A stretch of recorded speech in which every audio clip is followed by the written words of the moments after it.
Hello students, my name is Sushant Shelar, lecturer in Computer Engineering Department, SPM Polytechnic Kumte.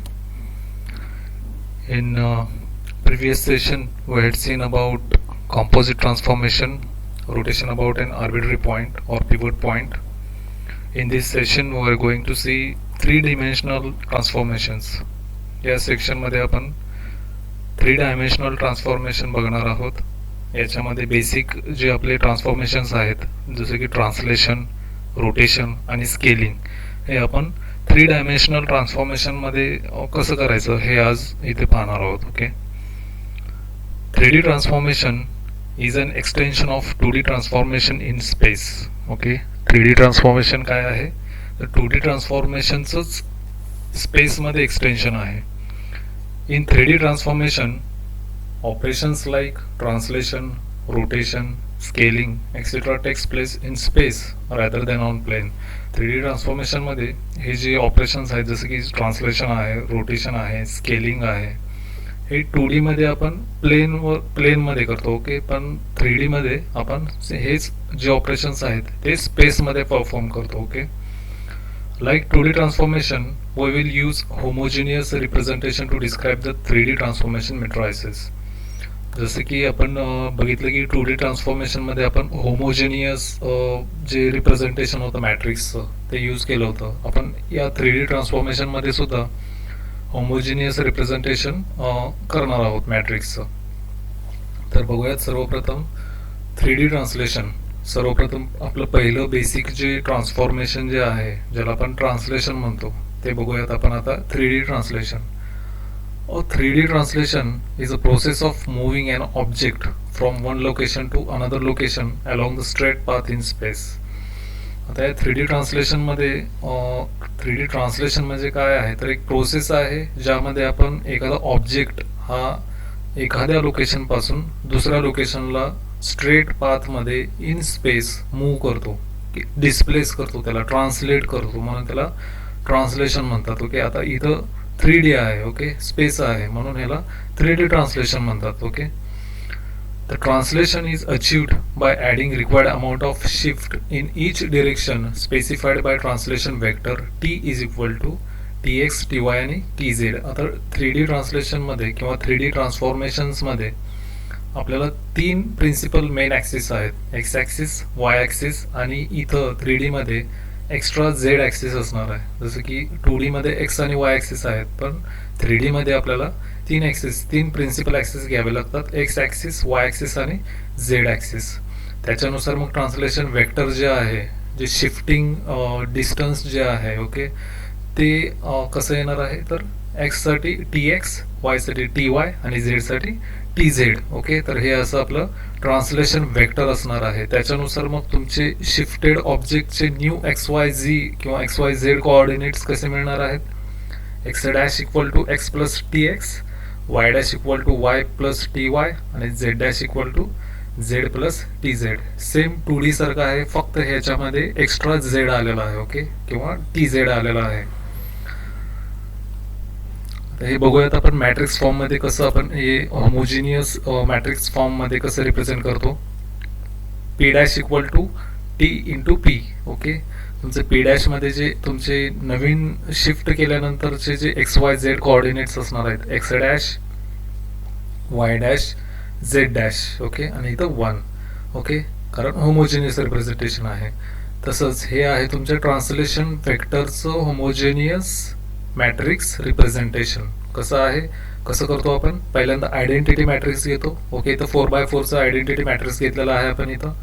Okay, त्याच्यामध्ये कसं आहे identity मॅट्रिक्समध्ये 1 0 0 आणि इथं तुमचे जे ट्रान्सलेशन वेक्टर जे असणार आहेत त्याच्यामध्ये तुमचं TX, TY आणि TZ हे तुम्हाला इथं होमोजिनियस मॅट्रिक्स रिप्रेझेंटेशनच्या फॉर्ममध्ये तुम्हाला या मॅट्रिक्समध्ये त्याला रिप्रेझेंट करावं लागणार आहे. ओके, आणि XYZ हे तुमचे ओल्ड कोऑर्डिनेट्स जे असणार आहेत ऑब्जेक्टचे त्याच्यासाठी एक मॅट्रिक्स घेणार आहे आपण.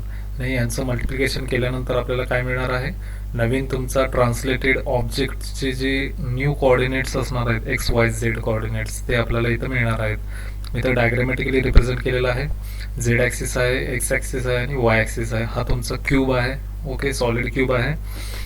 तो ऑब्जेक्ट आहे आपला इथं, याला आपण ट्रान्सलेट केलेला आहे P to P dash. Okay, तर हा इथं या डायग्राममध्ये दाखवलेला आहे. हा क्यूब पहिला इथं होता, या प्लेसला होता, आपण त्याला इथून इकडं ट्रान्सलेट केलं किंवा शिफ्ट केलं using your translation vector T. Okay, तर हे होतं तुमचं 3D ट्रान्सलेशन. याच्यावर डिपेंडंट एक एक्झाम्पल घेऊया आपण. Translate a triangle. इथे ट्रायंगल ट्रान्सलेट करायचं आपल्याला with vertices A B C. या व्हर्टायसेसचे एक्स वाय झेड कोऑर्डिनेट्स काय दिलेले आहेत? ए चे 2 2 2, बी चे 3 4 7 आणि सी चे 8 9 आणि 12. ओके, आणि ट्रान्सलेशन वेक्टर काय दिलेला आहे आपल्याला इथं?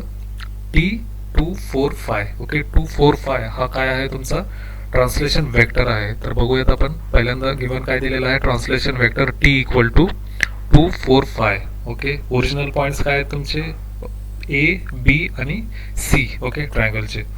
त्याच्यानंतर मग ट्रान्सफॉर्म कोऑर्डिनेट्स पी डॅश काय मिळणार आहे आपल्याला? ए डॅश बी डॅश आणि सी डॅश. ओके, तर सर्वप्रथम आपण तुमचं ट्रान्सलेशन वेक्टर जे आहे त्याला आपण होमोजिनियस मॅट्रिक्स रिप्रेझेंटेशनच्या फॉर्ममध्ये पहिल्यांदा लिहून घेणार आहे.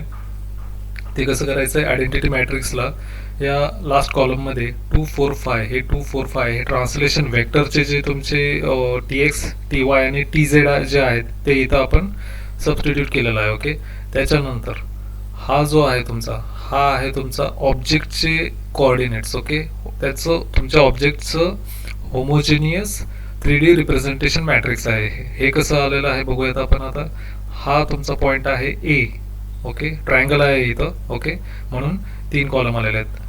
ए 2 2 2 हा ए पॉईंटचे 3 coordinates 2 2 2. Okay, X Y Z. Okay, B point हा 3 4 7. ओके, 3 4 7 आणि सी चे 8 9 12. 8 9 आणि 12. आता इथं लक्षात ठेवायचं की 3D ट्रान्सफॉर्मेशनमध्ये ज्यावेळेस तुम्ही कोणत्याही ऑब्जेक्टचं होमोजिनियस मॅट्रिक रिप्रेझेंटेशन करताय त्यावेळेस तुमचा लास्टचा जो रो असेल तो 1 1 1 नी तुम्हाला सबस्टिट्यूट करावा लागणार आहे. इथं ट्रायंगलमध्ये 3 आहेत म्हणून इथं तुम्हाला खाली 3 मध्ये 1 आलेला आहे. इथं स्क्वेअर जर असतं तर अजून एक इथं कॉलम वाढला असता आणि खाली इथं एक अजून एक 1 आला असता. पेंटागॉन आला असेल तर असं आपल्याला ते पर्टिक्युलर जे मॅट्रिक्स आहे ते according to vertices of your polygon ते मॅट्रिक्स जे आहे ते वाढत जाणार आहे. त्याच्यानंतर P dash equal to T into P. Okay, तर आपण हे ट्रान्सलेशन वेक्टरचं होमोजिनियस मॅट्रिक्स रिप्रेझेंटेशन केलेलं आहे. हे तर तुमच्या ऑब्जेक्टचं होमोजिनियस मॅट्रिक्स रिप्रेझेंटेशन आहे. आता या दोन मॅट्रिक्सचं ज्यावेळेस तुम्ही मल्टिप्लिकेशन करणार आहे त्यावेळेस तुम्हाला new translated ऑब्जेक्टचे x Y Z coordinate जे आहेत ते तुम्हाला इथं मिळणार आहे. मग इथं मॅट्रिक्स मल्टिप्लिकेशन करायचे आहे. तुम्हाला माहिती आहे मॅट्रिक्स मल्टिप्लिकेशन दिस रो इंटू दिस कॉलम्स. ओके, तर त्याच्यानुसार आपल्याला हे मॅट्रिक्स जे ट्रान्सलेटेड तुमच्या ऑब्जेक्टचे एक्स वाय झेड जे कोऑर्डिनेट्स आहेत त्याच्याप्रमाणे हे मॅट्रिक्स तुम्हाला आता मिळाला. तर याच्यामध्ये तुमचे ए बी सी पॉईंट कसे आहेत? हा तुमचा ए पॉईंट आहे, हा तुमचा बी पॉईंट आहे आणि हा थर्ड कॉलम म्हणजे तुमचा सी पॉईंट आहे तुमच्या ट्रायंगलचा. त्याच्यानुसार मग ए डॅशचे कोऑर्डिनेट्स काय झाले? एक्स वाय झेड कोऑर्डिनेट्स 4 6 आणि 7. तसंच बी डॅशचे काय झाले? 5 8 आणि 12. सी डॅशचे काय झाले? 10 13 आणि 17. तर असे हे तुमच्या ट्रान्सलेटेड तुमचा जो जॉमेट्रिकल शेप प्रिमिटिव्ह जो होता ट्रायंगल किंवा ऑब्जेक्ट जो होता तो आपल्याला इथं ट्रान्सलेटेड व्हर्टायसेस त्याचे मिळालेले आहेत, ए डॅश बी डॅश आणि सी डॅश. ओके, तर हे होतं तुमचं 3D ट्रान्सलेशन. आता पुढचं बेसिक ट्रान्सफॉर्मेशन बघणार आहोत आपण. त्याच्यामध्ये रोटेशन आहे. ओके, 3D रोटेशन बघणार आहोत आपण इथं. आता याच्यामध्ये आता रोटेशन ते कोणतं आहे बघूया आपण आता. 3D rotation is a process of rotating an object with respect to an angle in a 3 dimensional space. 3D rotation म्हणजे काय आहे?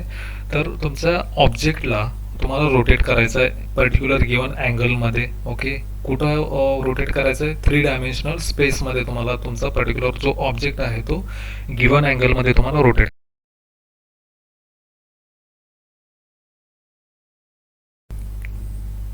In 3 dimensions, there are 3 possible types of rotation. तुमच्या 3 डायमेन्शन रोटेशनमध्ये किती टाईपचे रोटेशन आहे? तर 3 टाईपचे रोटेशन आहेत. Rotation about x axis, rotation about Y axis आणि रोटेशन अबाउट झेड ॲक्सिस असे 3 टाईपचे रोटेशन आहेत तुमच्या इथे. तुम्हाला डायग्राममध्ये दिसत आहे तिथं. फर्स्ट डायग्राम जे आहे हा सिलेंडर आहे, तो आपण रोटेट कशाभोवती केलेला, हा एक्स ॲक्सिस आहे तुमचा, रोटेटेड अबाउट एक्स ॲक्सिस. तर हे एक्स ॲक्सिस रोटेशन झालं. आता हा जो दुसरा जो डायग्राम आहे याच्यामध्ये हा पर्टिक्युलर जो ऑब्जेक्ट आहे हा तो आपण परत रोटेट केलेला आहे round about Y axis. Okay, तर हे वाय ॲक्सिस रोटेशन झालं. आणि थर्ड जी डायग्राम दिसते इथं ते झेड ॲक्सिस रोटेशन आहे. तर इथं झेड ॲक्सिस आहे तुमचा आणि हा आपला जो ऑब्जेक्ट आहे तो आपण अबाउट झेड ॲक्सिस असा रोटेट केलेला आहे. तर बघूयात आपण आता one by one. For rotation about x axis. Okay, rotation about X ॲक्सिससाठी P dash equal to R X theta into P. Okay, multiplication आहे where R X theta equal to, परत ह्याचं जे होमोजिनियस रोटेशनचं जे मॅट्रिक्स रिप्रेझेंटेशन आहे ते इथं दिलेलं आहे. This is for rotation about x axis. Okay, तर या पर्टिक्युलर मॅट्रिक्समध्ये जे आपल्याला वापरून आपल्याला नवीन जे तुमच्या rotated ऑब्जेक्टचे x Y Z coordinates जे मिळणार आहेत ते कसे असणार आहेत, तर एक्स डॅश इक्वल टू आणि वाय डॅश आणि झेड डॅश. ओके, हे असे तीन नवीन जे तुमचे रोटेटेड जे असणार आहेत एक्स वाय झेड ॲक्सिस तुमच्या पर्टिक्युलर ऑब्जेक्टचे ते इथं मिळणार आहेत. तर ते बघूयात आपण आता.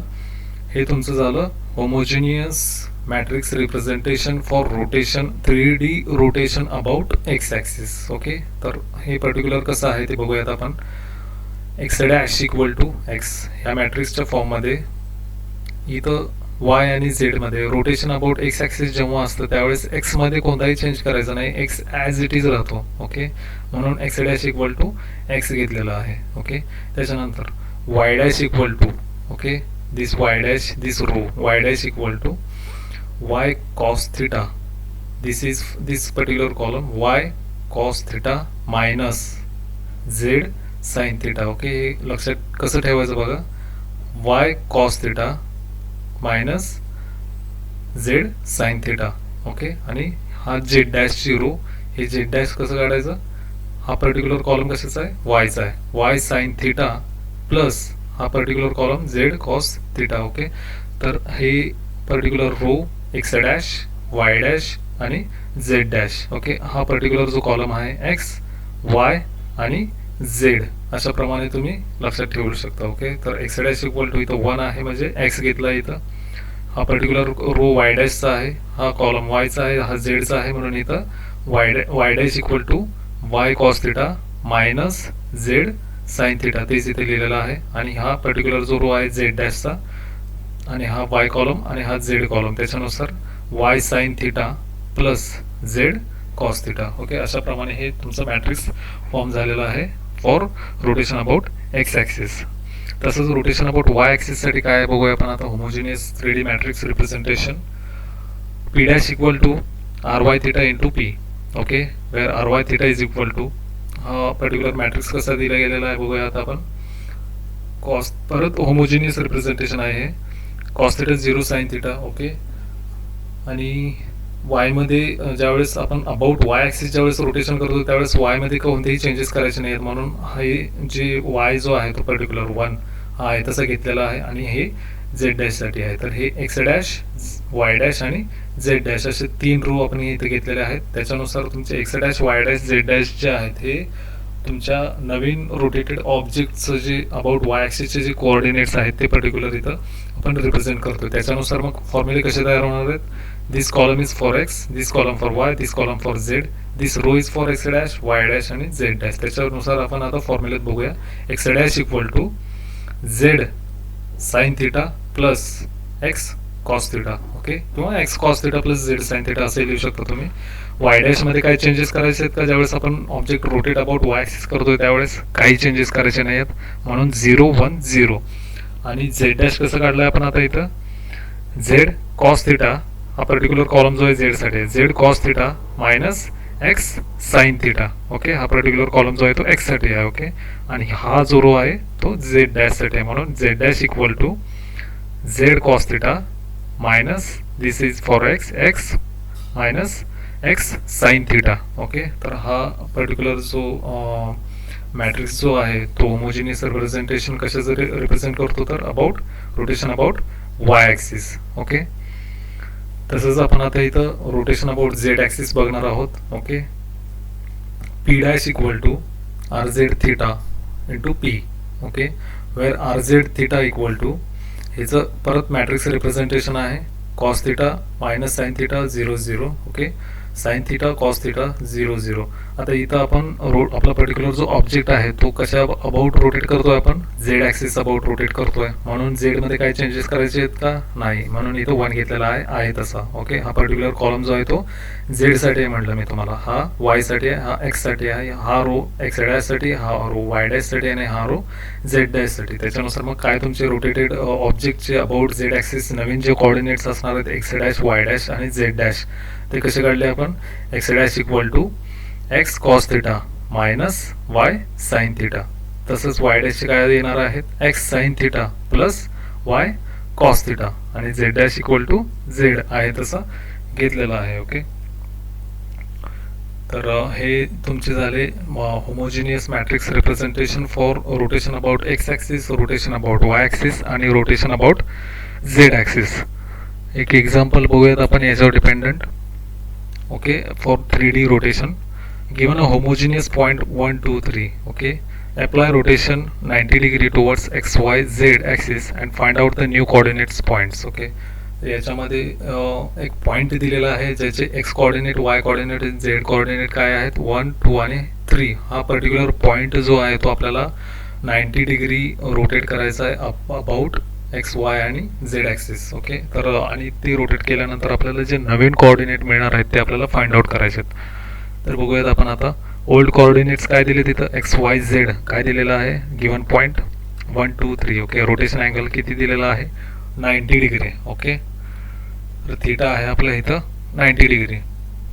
आता इथं तुम्हाला एक्स ॲक्सिस, वाय ॲक्सिस आणि झेड ॲक्सिस तिन्ही ॲक्सिस भोवती रोटेशन आहे. ओके, त्याच्यानुसार मग हे जे आपण इथं फॉर्म्युले जे डिराईव्ह केलेले आहेत त्या पर्टिक्युलर फॉर्म्युलेमध्ये आपल्याला हे गिवन एक्झाम्पलचे जे पर्टिक्युलर व्हॅल्यूज आहेत एक्स वाय झेड आणि अँगलचे ते सबस्टिट्यूट करून आपल्याला इव्हॅल्युएट करायचे नवीन एक्स डॅश वाय डॅश आणि झेड डॅश. ओके, तर याच्यामध्ये बघूयात आपण आता एक्स ॲक्सिस रोटेशनमध्ये X dash equal to X डॅशमध्ये एक्स पर्टिक्युलर रोटेशन जर एक्स ॲक्सिस अबाउट जर असेल तर एक्समध्ये काही चेंजेस करायचे आहेत का, नाही करायचे आहेत. ओके, म्हणून एक्स डॅश इक्वल टू इथं. Okay, rotation about x axis, एक्समध्ये काही चेंजेस करायचे आहेत का, नाही, म्हणून x dash equal to X. त्याच्यानुसार एक्स डॅश इक्वल टू 1. आपला इथं एक्स किती आहे, 1 आहे. ओके, 1. मग हा 1 जो आहे तो ॲज इट इज इथं घेतला. ओके, तसं आता वाय डॅशसाठी काय फॉर्म्युला आहे आपला इथं, Y dash equal to Y cos theta minus Z sine theta. त्याच्यानुसार Y cos theta minus Z sine theta.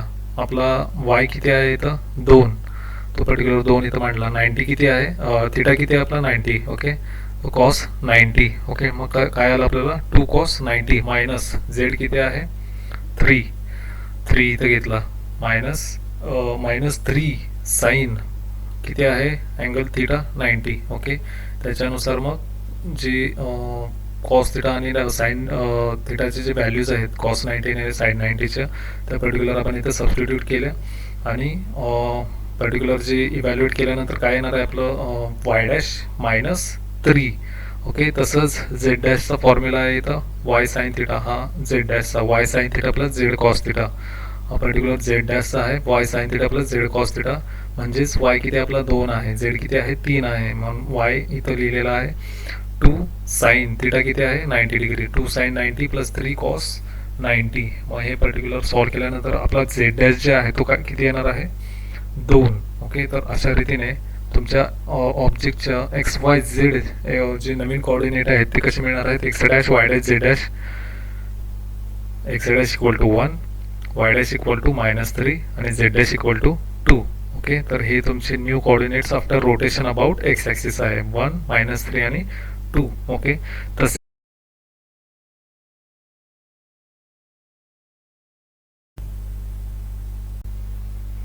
In the same manner आपल्याला वाय ॲक्सिस रोटेशनचे जे कोऑर्डिनेट्स आहेत एक्स डॅश वाय डॅश आणि झेड डॅश ते आपण इथे evaluate केलेले आहेत फॉर्म्युलामध्ये सबस्टिट्यूट करून व्हॅल्यूज. हे वाय ॲक्सिस रोटेशनचे जे फॉर्म्युलेज आहेत x dash Y dash z dash याच्यामध्ये सेम हे तुमच्या ज्या एक्स वाय पॉईंटचे एक्स वाय झेड जे आहेत कोऑर्डिनेट्स ते आपण इथं सबस्टिट्यूट करून परत अँगल जो आहे थिटा तो 90 डिग्री घेऊन आपण इथं रोटेशन अबाउट वाय ॲक्सिस जे नवीन कोऑर्डिनेट जे आहेत ते आपण इथं इव्हॅल्युएट केलेले आहेत. ओके, त्याच्यानुसार मग तुमचे नवीन कोऑर्डिनेट्सचे जे रोटेशन जे आहे अबाउट वाय ॲक्सिस त्याचे कोऑर्डिनेट्स नवीन काय येणार आहेत 3, 2 आणि -1.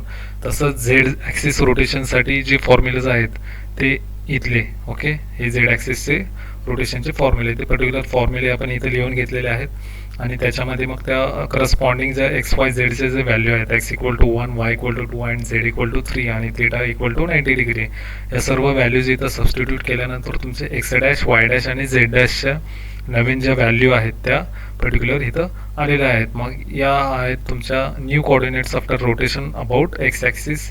these are values for your new coordinates after rotation about y axis आणि these are new coordinates after rotation about your z axis. तर या पॉईंटच्या ज्या व्हॅल्यूज आहेत त्या आपल्याला इथं आलेल्या आहेत. ओके, तर हे होतं तुमचं rotation. Okay, 3D rotation. Okay, rotation about x axis, rotation about y axis and rotation about z axis आणि त्याच्यावर डिपेंडंट आपण एक्झाम्पल इथं